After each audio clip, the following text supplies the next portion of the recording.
विनोद में प्रकट हुए तारा चंद रे भाई, प्रकट हुए तारा चंद। सांस्कृतिक संपदा से संपन्न हरियाणा प्रदेश में लड़के के जन्म लेने पर थाली बजाने का रिवाज है, मगर जिस घर में हुजूर महाराज जी ने जन्म लिया वहां थाली बजाना तो दूर, किसी ने खुश होकर ताली भी नहीं बजाई। उस घर में अभावों का साम्राज्य था। उस घर के लोग जिंदगी जी नहीं रहे थे, बल्कि जिंदगी की गाड़ी को जैसे तैसे खींच रहे थे। घर में हर तरह की कमी थी, कमी भी इतनी कि शिशु के जन्म के 3 दिन बाद तक माता चावली के पेट में अन्न का एक दाना भी नहीं गया। चौथे दिन एक पड़ोसिन ने माँ और बेटे पर दया करके गुड़ की लापसी बनाकर खिलाई। अब भला ऐसी विकट परिस्थिति में पुत्र के जन्म पर कैसे खुशियां मनाई जाती? प्रसव के बाद पौष्टिक खुराक के अभाव की वजह कहिए या विधाता का लेख, हुजूर साहब के जन्म के 4 महीने बाद ही अपने कलेजे के टुकड़े को रोता बिलखता छोड़कर हुजूर साहब की माताजी परलोक सिधार गई। आयु बीती जात है, एक दिन आवे काल, जो जन्मा मर जाएगा, यही जगत का हाल रे भाई, यही जगत का हाल। नन्हे हुजूर साहब की परवरिश की जिम्मेदारी अब इनकी दादी के कमजोर कंधों पर आ गिरी। दादी ही अब इस बालक के खाने पीने का ध्यान रखती थी, क्योंकि परिवार के दूसरे लोगों को तो अभावों से जूझने से वक्त ही नहीं मिलता था। शैशव अवस्था में हुजूर साहब को न तो माँ का दूध ही नसीब हुआ और न ही कोई अन्य पौष्टिक आहार। ऐसी अवस्था में एक मातृविहीन बच्चे का जीवित रहना ईश्वरीय चमत्कार ही था। माँ के आंचल की छांव के बगैर परवरिश पाए हुए हुजूर महाराज जी अपने मातृविहीनता के कष्ट को कभी नहीं भुला पाए। अपने इस दुख को हुजूर साहब ने हमेशा अपने सत्संग में अभिव्यक्त किया। मेरे जीवन में मेरी माता का बहुत असर है, परंतु मैं बड़ा ही निर्भाग हूँ कि मैं अपनी माँ की सेवा नहीं कर सका। वो बड़े भागी हैं जिनके माता पिता जीवित हैं। कौन कहता है परमात्मा पहाड़ों, जंगलों या गुफाओं में मिलेगा, मंदिरों, मस्जिदों या गुरुद्वारों में मिलेगा। माँ बाप की दिल लगाकर सेवा करो, तुम परमात्मा को अपने करीब पाओगे। हुजूर महाराज जी के दिल को ये बात हमेशा कचोटती रही कि उनके जन्म के वक्त 3 दिन तक उनकी माँ को अन्न का एक दाना भी नसीब नहीं हुआ था। जब वो समर्थ हुए तो उन्होंने अभावग्रस्त माताओं को प्रसव के बाद आश्रम की तरफ से घी, खांड व गेहूं आदि सामग्री देने का संकल्प किया। उसके बाद से ही उनका ये संकल्प आश्रम का एक नियम बन गया है। भले भलाई ना तजे, भले फूलों की रीत, भले भलाई करत हैं, करे भलों से प्रीत रे भाई, करे भलों से प्रीत। परिवार में आर्थिक अभाव के बावजूद उनकी दादी ने अपनी हैसियत से बढ़कर हुजूर साहब की परवरिश की। इनकी दादी इनके लिए किसी तरह पालन पोषण का बंदोबस्त कर लेती थी। दादी के रहते कभी भी हुजूर साहब को अपनी माँ की कमी महसूस नहीं हुई। हुजूर साहब की दादी एक धार्मिक प्रवृत्ति वाली महिला थी, अतः ये कहना गलत नहीं होगा कि हुजूर साहब के अंदर भक्ति भाव व आध्यात्मिक ज्योत को जलाने का कार्य इनकी दादी ने ही किया। इंसानों व जानवरों से प्रीत का पाठ पढ़ाने वाली भी इनकी दादी ही थी। जितने हुए हैं संत जन, सतनाम आधीन, पराविद्या है संत की, दिल में करो यकीन रे भाई, दिल में करो यकीन। वैसे तो अक्सर देखा जाता है कि नवजात शिशु की मां की मौत के बाद उस बच्चे का पिता बड़े लाड प्यार से अपने बच्चे की परवरिश करता है, मगर हुजूर साहब के साथ उल्टा ही हुआ। इनकी माताजी की मौत के पश्चात इनके पिता का रवैया इनके प्रति बहुत कड़ा हो गया। परंतु उनके इस रवैये का भी हुजूर साहब के व्यक्तित्व पर सकारात्मक असर ही पड़ा। अपने पिता के इस सख्त रवैये के कारण ही हुजूर साहब बचपन से ही कर्मठ बन गए।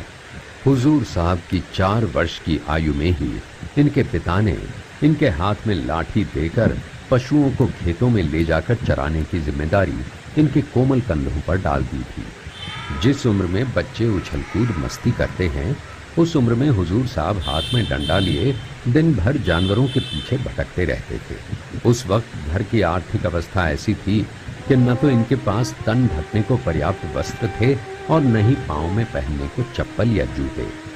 गर्मी के दिनों में तपती रेत से अपने पांव बचाने के लिए या तो एक पांव को दूसरे पर रखते या गोबर में रखकर तपन से बचने का असफल प्रयास करते। सर्दियों में कड़कती ठंड से बचने के लिए हुजूर साहब अलाव जलाकर उसके पास बैठे रहते। यानी हर मौसम हुजूर साहब के लिए एक चुनौती के रूप में आता और हुजूर साहब हिम्मत से उस चुनौती का सामना करते।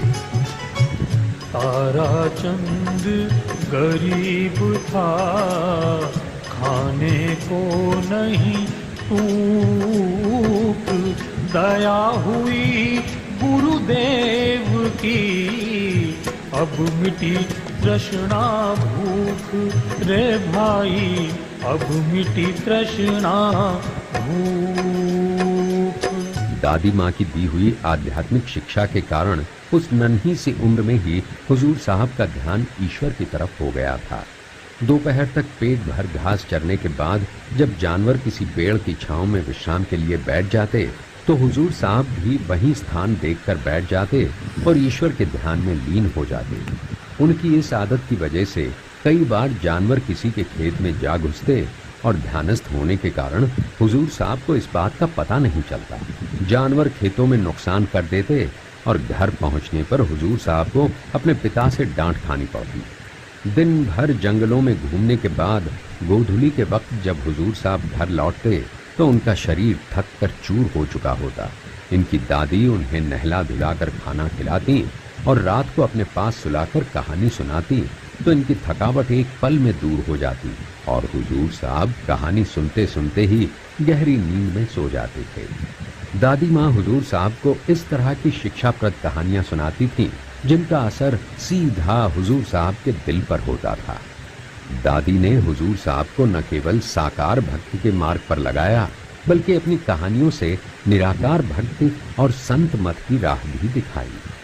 सांसारिक व आध्यात्मिक तौर पर हुजूर साहब को अपनी दादी का बड़ा सहारा था, मगर ईश्वर की लीला देखिए, दादी का स्नेह और सहारा भी हुजूर साहब को ज्यादा समय तक नहीं मिल पाया कि इनकी दादी परलोक सिधार गईं और हुजूर साहब एक बार फिर बिन मां के हो गए। माया ऐसी जानिए जो बादल की छाए, यूं चलती फिरती रहे, एक ठोड़ रहे नाए, एक ठोड़ रहे ना। दादी की मौत के बाद हुजूर साहब को अपने जीवन यापन का भार तो स्वयं उठाना ही पड़ा। इसके अलावा इनके पिताजी के खाने पीने की जिम्मेदारी भी इन्हीं के कंधों पर आ पड़ी। दादी की मौत के बाद तो इनके पिता का व्यवहार और भी ज्यादा क्रूर व कठोर होने लगा। अब तक तो हुजूर साहब के जिम्मे खेतों में जानवर चराकर लाने का ही काम था, मगर धीरे धीरे उनके पिता ने जंगल से लकड़ी लाने, कुएं से पानी निकालने, घर में रोटियां बनाने और हाथ से आटा पीसने तक का काम हुजूर साहब के नाजुक व मासूम कंधों पर डाल दिया। ये सब काम तो हुजूर साहब जैसे तैसे कर लेते थे, मगर इन्हें अपने पिता की जो बात सबसे नागवार लगती थी वो थी उनका हुजूर साहब के भजन कीर्तन से चिढ़ना। एक दिन सुबह जब महाराज जी नहा धोकर प्रभु के ध्यान में बैठे ही थे कि इनके पिता आ पहुंचे। मैं वहाँ भूख से मर रहा हूँ और तू यहाँ आसन जमाए बैठा है। पिताजी आप चलिए, मैं अभी रोटी बना कर लाता हूँ। मेरी बात कान खोल कर सुन ले, अगर आज के बाद कभी ये पूजा पाठ की तो मुझसे बुरा कोई नहीं होगा। तारा चंद साधन किया, बैठा जा एकांत, चित्त एकाग्र हो गया, हृदय हो गया शांत रे भाई, हृदय हो गया शांत। तू रस्सी को ध्यान से नहीं बांट रहा है तारा। क्या हुआ पिताजी? ये देख, तेरी रस्सी में इतने लंबे रेशे लटक रहे हैं। पिताजी, रेशे तो आपकी रस्सी में भी लटक रहे हैं और आपके रेशे तो बड़े भी हैं और ज्यादा भी। देख बेटा, रस्सी बांटते वक्त रेशे छोड़ने की मेरी आदत तो अब पक गई, पर तू तो ये गंदी आदत मत डाल। हुजूर महाराज जी ने अपने पिता की कही बात पर ध्यान दिया और बढ़िया रस्सी बांटकर अच्छे भाव में बेची। गुण ग्राह्यता की इसी भावना ने हुजूर महाराज जी को एक दिव्य पुरुष और उनके जीवन को भव्य बना दिया था। कूड़ा कर कट साफ कर, सुथरा कर लिया माल, बीन बजी सतलोक में, नीचे रह गया काल रे भाई, नीचे रह गया काल। हुजूर साहब की दादी की मौत के बाद इनकी मां बनकर इनका हाथ थामने वाली औरत थी इनके ही गांव दिनोद के पटवारी शंभूनाथ की पत्नी मनप्यारी। ये दोनों ही पति पत्नी बड़े ही धार्मिक विचारों वाले इंसान थे और अपने घर पर प्रायः सत्संग कराते रहते थे। इन सत्संगों में हुजूर साहब अवश्य हाजिर रहते थे। इस तरह लगातार घर पर आते रहने के कारण बालक हुजूर साहब से मनप्यारी का आत्मिक लगाव हो गया। मनप्यारी के सानिध्य में ही हुजूर साहब ने पढ़ना लिखना आरंभ किया। भाई वाह, तुमने तो एक ही दिन में इतना सब कुछ सीख लिया। आपने सिखाया तो मैं सीख पाया माता। अच्छा, जरा ये पढ़कर तो सुनाओ। आम राम, स ईसी, त आता सीता, आम राम, सीता राम। इस तरह आहिस्ता आहिस्ता हुजूर साहब रामायण, गीता आदि का पाठ करने लगे। मनप्यारी ने हुजूर साहब को लिखना पढ़ना तो सिखाया ही, इसके अलावा इनकी दादी माँ के द्वारा इनके अंदर जलाई गई आध्यात्मिक ज्योत में घी डालते रहने का काम भी मनप्यारी ने किया। एक दिन मनप्यारी ने देखा कि बालक ताराचंद जी महाराज एक जगह खड़े एक बारात में होने वाले नृत्य को बड़े चाव से देख रहे थे। अगले दिन जब हुजूर महाराज जी उनके पास सत्संग में आए तो माता मनप्यारी ने उनसे पूछा, क्यों भगत, कल कहाँ खो गए थे? कहीं नहीं माता, मैं तो यहीं था। तुम तो यहाँ थे, पर तुम्हारा चित्त कहीं और था। मैं कुछ समझा नहीं माता। समझने वाली बात ये है कि तुम बड़े चाव से कल बारात का नाच गाना देख रहे थे। हाँ माता, बहुत अच्छा लग रहा था।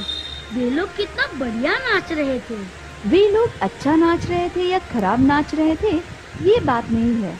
बात ये है कि तुम्हारे जैसे भक्त बालक की रुचि नाच गाने या खेल कूद की तरफ होना उचित नहीं है बेटा। मुझसे बड़ी भूल हो गई माता। हंसी खेल हराम है, वो रंग राचा राम, माया मंदिर स्तरी, नहीं भगत के काम रे भाई, नहीं भगत के काम। जंगल के राज वाली बात तो आप लोगों ने सुनी होगी। जंगल के राज का मतलब था कानून नाम की कोई चीज नहीं होती थी। इस राज में पुलिस वाले अपनी मनमानी करते थे। इसी तरह के जंगल राज के कानून की मार हुजूर साहब को 13-14 साल की उम्र में झेलनी पड़ी थी। हुआ ये था कि महाराज जी के पिताजी अपने एक पुलिस वाले रिश्तेदार का पिस्तौल उठा लाए थे और उसे घर पर छोड़कर भाग गए थे। उस चक्कर में पुलिस ने महाराज जी को पकड़ लिया था और पुलिस वाले महाराज को ऊंटों के पीछे बांधकर पैदल ही गांव से हिसार तक ले गए थे। इस विपत्ति की घड़ी में महाराज जी ने ईश्वर का ही सहारा लिया और राम का नाम लेते हुए हिसार पहुंचे थे। हिसार पहुंचने पर बड़े अधिकारी ने बालक ताराचंद को देखकर अपने माताहतों को डांटते हुए कहा, अरे मूर्खों, इस बालक को क्यों ले आए? इसी के बाप ने वो पिस्तौल उठाया था हुजूर। अरे तो बाप को लाना था ना, इसे क्यों ले आए? जाओ इसे छोड़ाओ और इसके बाप को ढूंढ कर लाओ। इस तरह राम के नाम ने ही उस मुसीबत की घड़ी में महाराज जी का साथ दिया। सतनाम सबसे बड़ा, पांचों में सरदार, तारा चंद सिमरन करे, बेड़ा हो जा पार, ओ भैया बेड़ा हो जा पार। हुजूर ताराचंद जी महाराज का बचपन व लड़कपन बड़े ही कष्टों व अभावों में गुजरा। पहनने के लिए अच्छे कपड़े न होने के कारण गांव के लोग हुजूर साहब को सत्संगों व बैठकों में अपने साथ बैठाने से कतराते थे, परंतु पहुंचे हुए संतों की नजरों ने कीचड़ में खिलने वाले इस कमल को पहचान लिया था। बाबा श्याम सुंदर दास जी ने हुजूर महाराज जी को पहली बार देखते ही कहा था, ये लड़का अपने समय का परम संत है, बहुत बड़े बड़े आदमी इसकी शरण में आएंगे। अपने मुल्क में ही नहीं दूसरे मुल्कों में भी जाकर ये सतनाम का डंका बजाएगा। हालांकि ये बात बालक हुजूर साहब ने भी सुनी, मगर उन्होंने इस पर गहराई से ध्यान नहीं दिया और अपनी गायों को लेकर खेतों की तरफ चल दिए। अभावों के दिनों की एक घटना ने महाराज जी के दिल पर बहुत गहरा असर किया था। हुजूर साहब स्वयं तो सूखी रोटी पानी के साथ घूंट घूंट कर खा लेते थे, परंतु अपने पिताजी के लिए वो कहीं न कहीं से छाछ का बंदोबस्त अवश्य करते थे। मगर एक दिन इनकी हालत देखकर इनकी पड़ोसन ने इन्हें छाछ का एक कतरा भी नहीं दिया और सारी छाछ एक औरत को दे दी। यही नहीं, उस पड़ोसन ने महाराज की बांह पकड़कर वहां से भगा दिया। इस घटना को महाराज जी आजीवन नहीं भूल पाए और बाद में उन्होंने अपनी इस व्यथा को इस तरह एक दोहे के रूप में व्यक्त किया। ताराचंद गरीब को मिली न मांगी छाए, दया हुई गुरुदेव की, चरणामृत ले जाए रे भाई, चरणामृत ले जाए। हुजूर महाराज जी की अपनी जिंदगी भले ही अभावों में गुजर रही थी, परंतु इसके बावजूद इनका दिल बड़ा ही संवेदनशील था। बचपन में अपनी दादी द्वारा पाई शिक्षा इन्हें अच्छी तरह याद थी। हुजूर महाराज जी स्वयं भूखे प्यासे रहकर भी पशुओं, पक्षियों, वृक्षों व मनुष्यों का ख्याल रखते थे। गर्मियों के दिनों में जब पशु पक्षियों के लिए सारे क्षेत्र में दाने पानी का कहीं नामो निशान भी नहीं रहता था, उस समय हुजूर महाराज जी 4-5 किलोमीटर पैदल सर पर घड़ा लेकर पशु पक्षियों के लिए डाबर जोहड़ में पानी लेकर जाते थे। इसके अलावा अपने लिए पकाई गई रोटियों में से कुत्ते बिल्लियों को खिलाते थे। ये सब हुजूर महाराज जी की दिनचर्या का हिस्सा बन गया था। भले लोग संसार में अमृत रूपी खान, उनके दर्श और परस से होती खुशी महान रे भाई, होती खुशी महान। किशोरावस्था तक पहुंचते पहुंचते हुजूर महाराज जी अपने पिता व अपने जीवन यापन के लिए नौकरी करने लगे। एक बार इन्हें भिवानी अस्पताल के एक डॉक्टर के यहाँ काम करने का मौका मिला। इंसान काम चाहे जहाँ भी करे, वो अपनी अच्छी या बुरी आदतें नहीं छोड़ता। मांस आहारी